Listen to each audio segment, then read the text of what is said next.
మీరు కొత్తగా online or offline coaching institute start చేద్దామనుకుంటున్నారా? మీ ఇన్స్టిట్యూట్ని గ్లోబల్ స్టాండర్డ్ ఇన్స్టిట్యూట్గా మార్చాలనుకుంటున్నారా?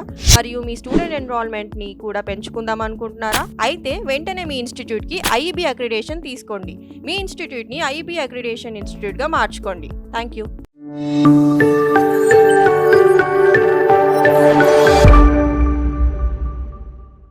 Welcome to BLA business channel. మీరు కొత్తగా బిజినెస్ స్టార్ట్ చేస్తున్నారా? ఒక ఫ్రాంచైజ్ కానీ ఒక బిజినెస్ స్టార్టప్లో వెళ్దామని ట్రై చేస్తున్నారా? టీ షాప్ అయినా, సో జ్యూస్ పాయింట్ అయినా, సో రెస్టారెంట్ అయినా, సో ఇలా రకరకాలుగా మనము ఫ్రాంచైజీ తీసుకోవచ్చు.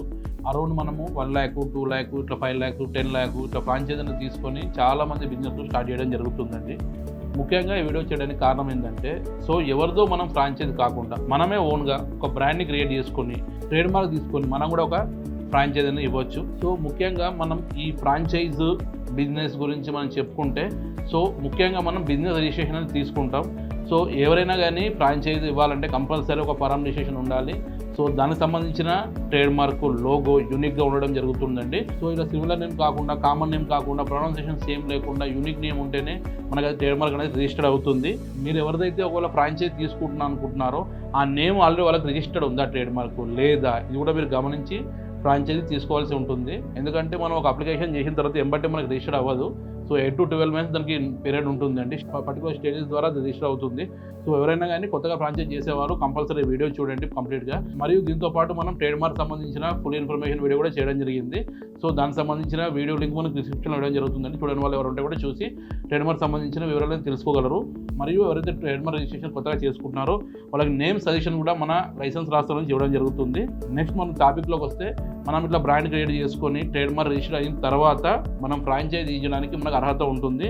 సో ఫ్రాంచైజ్ అగ్రిమెంట్ మనం చేసుకొని ఎవరైతే ఫ్రాంచైజ్ ఉన్నారో, సో మనం ఏవైతే బెనిఫిట్స్, రాయల్టీ ఫీజు ఎలా ఉంటుందో, నెక్స్ట్ వచ్చేసి ఎక్విప్మెంట్ కాస్ట్ మనం ఎలా ఛార్జ్ చేస్తామో, నెక్స్ట్ వచ్చి మనం ప్రొడక్ట్స్ ఏమేమి ఉంటాయో అవి ప్రైజెస్, దానికి సంబంధించిన మెనూని క్రియేట్ చేసేసి ఎవరైతే ఉన్నారో ఫ్రాంచైజర్ దానికి ఇవ్వడం జరుగుతుందండి.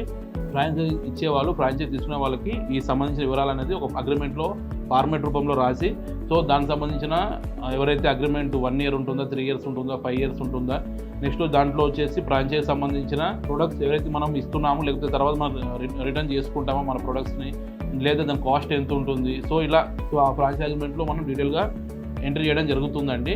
దీంతో పాటు ఫ్రాంచైజ్ ఇచ్చే వాళ్ళు ఆ లొకేషన్ ఎక్కడైతే ఉంటుందో దానికి సంబంధించిన సరౌండింగ్స్ ఎలా మార్కెటింగ్ పరంగా కానీ, నెక్స్ట్ డెవలప్మెంట్ పరంగా కానీ కరెక్ట్గా ఫ్రాంచైజ్ సెట్ అవుతుందా అని చెప్పి ఒక మార్కెటింగ్ ఎంప్లాయీని మనం తీసుకొని దాన్ని వెరిఫై చేసిన తర్వాతనే కొంతమంది ఫ్రాంచైజ్ ఇవ్వడం జరుగుతుందండి.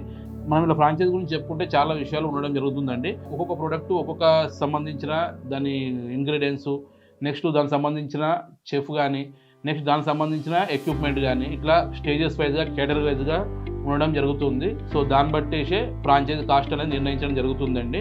సో ఇలా మీరు కూడా కొత్తగా ఒక బ్రాండ్ క్రియేట్ చేసుకొని మీ ప్రోడక్ట్ని కూడా ఫ్రాంచైజ్ ఇద్దాం అనుకుంటున్నారా, దానికి సంబంధించిన ట్రేడ్ మార్క్ రిజిస్ట్రేషన్ చేసుకుందాం అనుకుంటున్నారా, అయితే వెంటనే నెంబర్ కాల్ చేయండి. మ్యాచ్ ద్వారా పూర్తి తెలుసుకోండి.